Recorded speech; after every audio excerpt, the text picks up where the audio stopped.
கிறிஸ்துவில் பிரியமானவர்களே, இந்த நாளுக்கென்று தேவன் நமக்கு எழுதியிருக்கிற ஜீவ வார்த்தை சங்கீதங்களின் புஸ்தகம் 20வது சங்கீதம் 4வது வசனம். அவர் உமது மன விருப்பத்தின்படி உமக்கு தந்தருளி உமது ஆலோசனைகளை எல்லாம் நிறைவேற்றுவாராக. என கருமையான சகோதர சகோதரிகளே, இன்றைய நாள் உங்களின் நீண்ட நாள் காத்திருப்புகளுக்கும் முயற்சிகளுக்கும் நல்ல பதிலையும் ஒத்தாசைகளையும் பெற்றுக் கொள்கிற நாளாய் வாக்கு பண்ணி ஆசீர்வதித்து இருக்கின்றார்.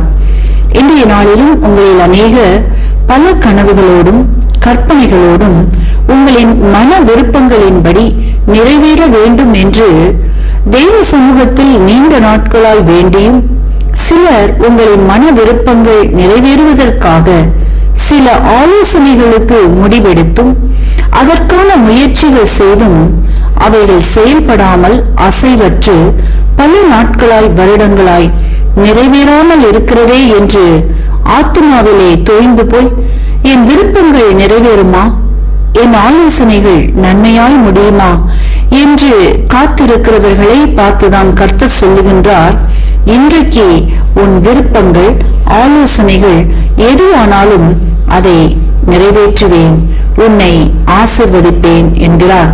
ஆகவே கலங்காமலும் பயப்படாமலும் விசுவாசத்துடன் யாபேசை போல என்னை ஆசிர்வதியும், என் எல்லையை பெரிதாக்கும், உமது கரம் என்னோடு இருந்து தீங்கு என்னை துக்கப்படுத்தாதபடிக்கு காத்தும் விலக்கியும் ஆசிர்வதியும் என்று தன் மன விருப்பத்தை தேவனிடத்தில் விசுவாசத்துடன் தெரிவித்து ஆசீர்வாதத்தை பெற்றுக்கொண்டதை போல நீங்களும் இன்றைக்கு உங்களின் மன விருப்பங்களை தேவனிடத்தில் விசுவாசத்துடன் தெரிவிக்கும் போது நல்ல பதிலை பெற்றுக் கொள்ளுவீர்கள்.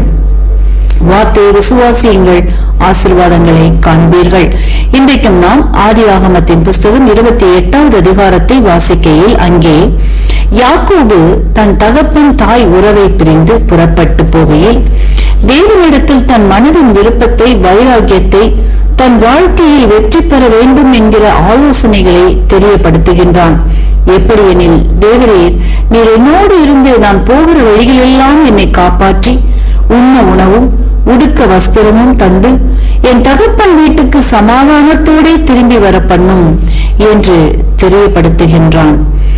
கர்த்தர் யாக்கோபின் மன விருப்பங்களை நிறைவேற்றி இரட்டிப்பாய் அவனை ஆசீர்வதித்தார் என்று நாம் வாசித்து அறிகின்றோம்.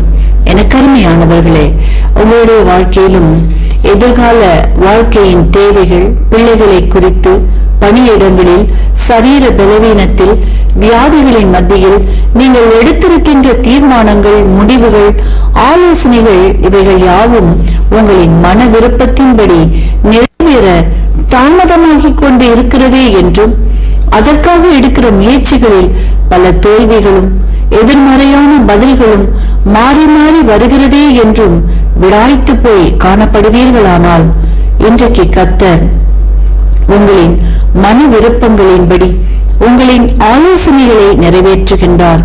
இரு பரிவாரங்களோடு யாக்கோபை ஆசிர்வதித்த அதே தேவன் இன்றைக்கு உங்களையும் ஆசிர்வதிக்க அவர் உண்மை உள்ளவராய் இருக்கின்றார். ஆகவே நீங்கள் எவைகளை குறித்து தேவ சமூகத்தில் விருப்பத்தோடு வேண்டி நின்றீர்களோ, பதில் வரவில்லையே என்று கலங்கியும் பயந்தும் குழப்பத்துடன் காணப்பட்டு காத்திருந்தீர்களோ, இன்றைக்கு கர்த்தர் உங்களின் மன விருப்பங்களை நிறைவேற்றி ஆசிர்வதிக்கின்றார். வார்த்தையை விசுவாசியுங்கள், ஆசீர்வாதங்களை காண்பீர்கள், நன்மைகளை பெற்றுக் கொள்ளுவீர்கள். அவர் உமது மன விருப்பத்தின்படி உமக்கு தந்தருளி உமது ஆலோசனைகளை எல்லாம் நிறைவேற்றுவாராக. ஆமீன். இன்றைக்கு இந்த வார்த்தைகளை கேட்டுக்கொண்டிருக்கின்ற உங்களில் யாரேனும் உங்களின் பாவங்களுக்காக மரித்து உயிர்த்தெழுந்த இயேசுவை அறியாமலும் விசுவாசியாமலும் இருப்பீர்களானால், இன்றைக்கு உங்களை ஒப்புக் கொடுத்து விசுவாசியுங்கள்.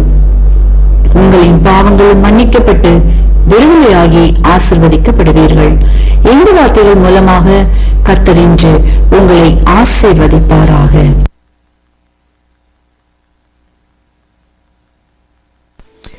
கிறிஸ்துவுக்குள் அன்பான அன்பு உள்ளங்களை புதிய வாக்குத்தத்தத்தோடு சந்திப்பதில் நான் மிக்க மகிழ்ச்சி அடைகிறேன். இந்த நாளிலும் 31ஆம் தேதி 3வது மாதம் 2026வது ஆண்டு இந்த நாட்களிலும் இந்த மார்ச் மாதத்தினுடைய கடைசி நாட்களிலே நாங்கள் வந்திருக்கிறோம். அருமையான கர்த்தருடைய பிள்ளைகளே, இந்த மாதம் முழுக்க நம்மை கண்ணின் மணி போல் பாதுகாத்து வழிநடத்தி வந்த தேவனுக்கு நாங்கள் ஸ்தோத்திரத்தையும் கனத்தையும் துதியையும் செலுத்துவோம். கர்த்தர் நல்லவர், அவருடைய கிருபை என்றும் உள்ளதா இந்த நாட்களில் இருக்கிறது.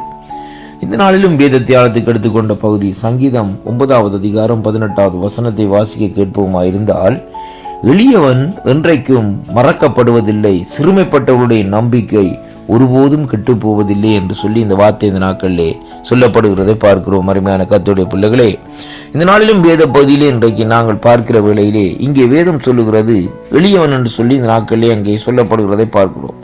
அருமையான அன்பு பிள்ளைகளே, எளியவர்களாய், அதாவது அங்கே எல்லாராலும் ஒரு தள்ளப்பட்டவர்களாய் ஒதுக்கப்பட்டவர்களாய் இந்த நாட்களில் இருக்கிற ஜனங்கள், அவர்கள் இந்த நாட்களிலே என்றைக்கும் மறக்கப்படுவதில்லையாம் என்று சொல்லி இந்த நாட்களிலே சொல்லப்படுகிறதை பார்க்கிறோம். அருமையான கர்த்தருடைய பிள்ளைகளே, தேவன் அப்படியாக அந்த நாட்களிலே எல்லாராலும் தள்ளப்பட்ட ஒரு மனுஷரை இந்த நாட்களிலே தேவன் மறந்து போகிற தேவன் அல்ல. ஏனென்றால் அவர் இந்த நாட்களிலே பாரபட்சமற்ற தேவனாய் இந்த நாட்களில் இருக்கிறதை பார்க்கிறோம். அருமையான கர்த்தருடைய பிள்ளைகளே, இந்த பூமியிலே பார்க்கிற வேளையிலே இருக்கிற ஆண்டவர் இந்த நாட்களிலே பாருங்கள், இந்த இருக்கிற ஜனங்களை ஆண்டவர் இந்த நாட்களிலே எப்படியாக கணிக்கிறார் என்றால், இன்றைக்கு பாருங்கள், நீதிமானே அல்ல பாவிகளையே ரட்சிக்க வந்தேன் என்று சொல்லுகிற தேவன் இந்த நாட்களிலே எளியவனாக ஒதுக்கப்பட்டிருக்கிறவன், ஒடுக்கப்படுகிற ஜனங்களை அவர் ஒருபோதும் மறக்காதபடி இந்த நாட்களில் நினைவு கூர்ந்திருக்கிறார். அது மட்டுமல்ல, 2வது போது சொல்லுகிறது, சிறுமைப்பட்டவருடைய நம்பிக்கை ஒருபோதும் இந்த நாட்களில் கெட்டு போவதில்லை. சிறுமையாக இந்த நாட்களிலே நெருக்கப்பட்டு ஒடுங்கி இருக்கிற அவர்களுடைய நம்பிக்கை இந்த நாட்களிலே ஒருபோதும் இந்த நாட்களிலே கெட்டு போவதில்லை. ஏனென்றால் கர்த்தரை நம்புகிறவன் செழிப்படைவான் என்று சொல்லி இந்த வேதத்திலே இன்றைக்கு நாங்கள் பார்க்கிறோம். அருமையான கர்த்தருடைய பிள்ளைகளே, அப்படியானால் தேவன் இந்த நாட்களிலே இன்றைக்கு சாதாரண மனுஷன், ஒரு நடுத்தர மனுஷன் என்று சொல்லி இந்த நாட்களிலே அவர் இந்த நாட்களிலே என்ன செய்கிறார்? அவர்களை மறக்கிறது தேவன் அல்ல இந்த நாட்களிலே. அருமையான கர்த்தருடைய பிள்ளைகளே, ஏனென்றால் தேவன் இந்த நாட்களிலே நாங்கள் எப்படிப்பட்ட சூழ்நிலையில் இருந்தாலும், மற்றவர்களால் இந்த நாட்களில் வையப்பட்டு, மற்றவர்களால் நொறுக்கப்பட்டு, மற்றவர்களால் இந்த நாட்களில் நம்முடைய இருதயத்திலே காயப்பட்டு, இந்த நாட்களிலே மற்றவர்களால் புறக்கணிக்கப்பட்டு இந்த நாட்களில் நாங்கள் இருப்போமா இருந்தால், அங்கே நாங்கள் மறக்கப்படாத ஜனங்களாக இந்த நாட்களில் இருக்கிறோம். என் ஆண்டவராகிய இயேசு கிறிஸ்து வையப்பட்டார், அவர் புறக்கணிக்கப்பட்டார். அருமையான கர்த்தருடைய பிள்ளைகளே, மற்றவர்களால் வெறுக்கப்பட்டார். அருமையான அன்பு பிள்ளைகளே, வேதம் சொல்லுகிறது, பரிசேயர் சதுசேயர் இந்த நாட்களில் வேதபாரகர்கள் என்று சொல்லி இந்த நாட்களில் இருந்த ஜனங்கள் எல்லாம் அவரை குறித்து ஏதோ ஒரு காரியத்தை இந்த நாட்களில் சொல்லிக்கொண்டே இந்த நாட்களில் இருந்தார்கள். ஆனாலும் இந்த நாட்களை பாருங்கள், அப்படிப்பட்ட நிலையிலும் என் ஆண்டவராகிய இயேசு கிறிஸ்து இந்த நாட்களிலே பிதாவினால் இந்த நாட்களிலே மறக்கப்படவில்லை. அருமையான கர்த்தருடைய பிள்ளைகளே, வேதம் சொல்லுகிறது பாருங்கள், அவர் சொல்லுகிறார், பிதாவாகிய தேவன் இவர் என்னுடைய நேசகுமாரன், இவர் மேல் பிரியமா இருக்கிறேன் என்று சொல்லுகிற விதமாக இந்த நாட்களை வேதம் சொல்லுகிறதை பார்க்கிறோம்.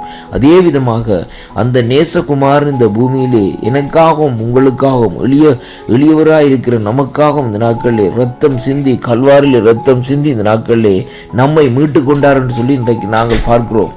அப்படியானால் அவர் சொல்லுகிறார், எப்படிப்பட்ட எளியவனும் இந்த நாட்களிலே என்றென்றைக்கும் அங்கே மறக்கப்படுவதில்லை. ஏனென்றால் அந்த வழியிலே நான் வந்ததன் நிமித்தம் அப்படியாக அவர்களை இந்த நாட்களை நான் நினைவு கூறுகிறேன் என்று சொல்லுகிறது மட்டுமல்ல, 2வது பொருள் சொல்லப்படுகிறது, சிறுமைப்பட்டவர்களுடைய நம்பிக்கை ஒருபோதும் அங்கே கெட்டு போவதில்லை.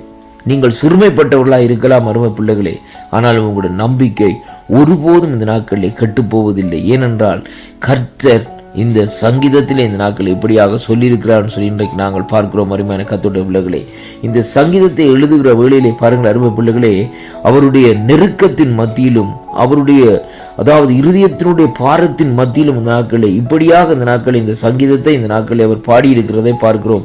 அருமையான அன்பு பிள்ளைகளே, அப்படியானால் இந்த நாட்களை பாருங்கள், அவருடைய இருதயத்திலே எவ்வளவு வேதனைகள் இந்த நாட்களில் இருந்திருக்கும். அதே விதமாக இன்றைக்கு வேதனையோடு இருக்கிறவர்கள் இந்த வாக்குத்தத்தத்தை கேட்கிற வேளையிலே அவருடைய வேதனை நீங்கி இந்த நாட்களில் அவர்கள் சமாதானத்தை அங்கே பெற்றுக்கொள்ள கூடியதாக இந்த நாட்களில் இருக்கும் என்பதைத்தான் கர்த்தருடைய வார்த்தை இந்த நாட்களை சொல்லுகிறதை பார்க்கிறோம். இந்த 2 பகுதியிலே இந்த நாட்களை பார்க்கிற வேளையிலே தேவன் உங்களை மறக்க மாட்டார், உங்களுடைய நம்பிக்கை ஒருபோதும் இந்த நாட்களிலே கெட்டுப்போவதில்லை. கர்த்தர் தாமே உங்களை நிறைவாக ஆசீர்வதிப்பாராக. ஆமேன், ஆமேன், ஆமேன்.